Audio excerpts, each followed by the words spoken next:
مولا مشکل کشا علی مرتضیٰ حیدر قرار شیر خدا رضی اللہ تعالیٰ عنہ ایک مرتبہ اللہ کے دشمن کے سامنے میدان جنگ میں تشریف فرما تھے۔ آپ نے دیکھا کہ لشکر کی تعداد اسلام کے لشکر سے 3 گنا زیادہ ہے۔ اس وقت معاملہ یہ ہوتا کہ جو دشمنوں کا سردار ہوتا اگر اسے مار دیا جائے تو ساری فتح مارنے والے کے حق میں گنی جاتی۔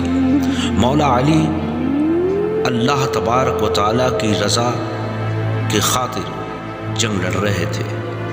آپ کی نظر دشمنان فوج کے اس سردار پر پڑی۔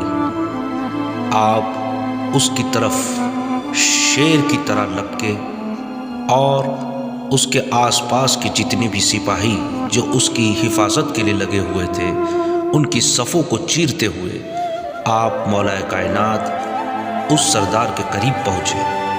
جب سردار نے دیکھا کہ مولا کے ہاتھ سے بچنا ناممکن ہے، اس نے ہتھیار ڈال دیے اور زمین پر گر گیا۔ مولا کائنات اس کے سینے پر جا کے سوار ہو گئے۔ اپنا خنجر نکالا کہ اس کا کام ابھی تمام کر دیتے۔ اس سردار نے مولا کائنات کی طرف تھوک دیا۔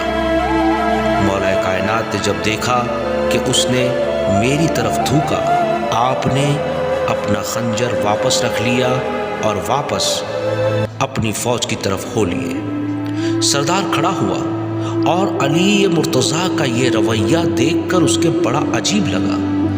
اس نے مولا کائنات کو آواز دی، یا علی ذرا رکیے۔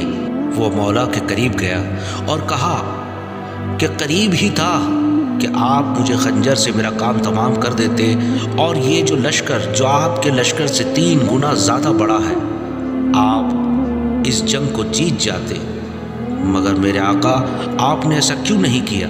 مولا کائنات فرماتے ہیں، بے شک میں تجھے قتل کر دیتا، لیکن مجھے خیال آیا کہ اگر میں نے تجھے قتل کر دیا تو لوگ یہ کہیں گے کہ مولا علی اللہ کی رضا کی خاطر اسے قتل نہیں کیا، بلکہ اس سردار نے مولا علی کی جانب تھوکا، اس لیے مولا علی نے غصے میں آ کر اپنے بدلے کی نیت سے اسے قتل کر دیا۔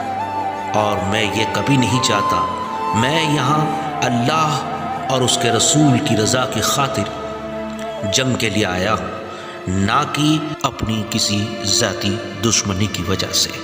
یہ سنتے ہی اس سردار کی آنکھوں میں آنسو آ گئے اور کہا، یا علی اپنا ہاتھ آگے بڑھائیے۔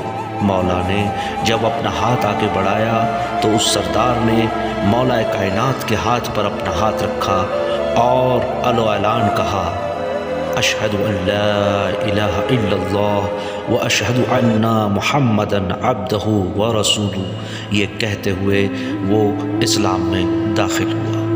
دوستو، یہاں سے ہمیں پتہ چلتا ہے کہ اللہ کی رضا کے لیے اللہ کے پیارے جب میدان جنگ میں بھی اترتے ہیں تو وہ صرف اس بات کا ہی خیال رکھتے ہیں کہ اللہ اور اس کے رسول کی رضا کی خاطر میں یہ جنگ لڑ رہا ہوں، نہ کہ اپنے ذاتی معاملات کے لیے۔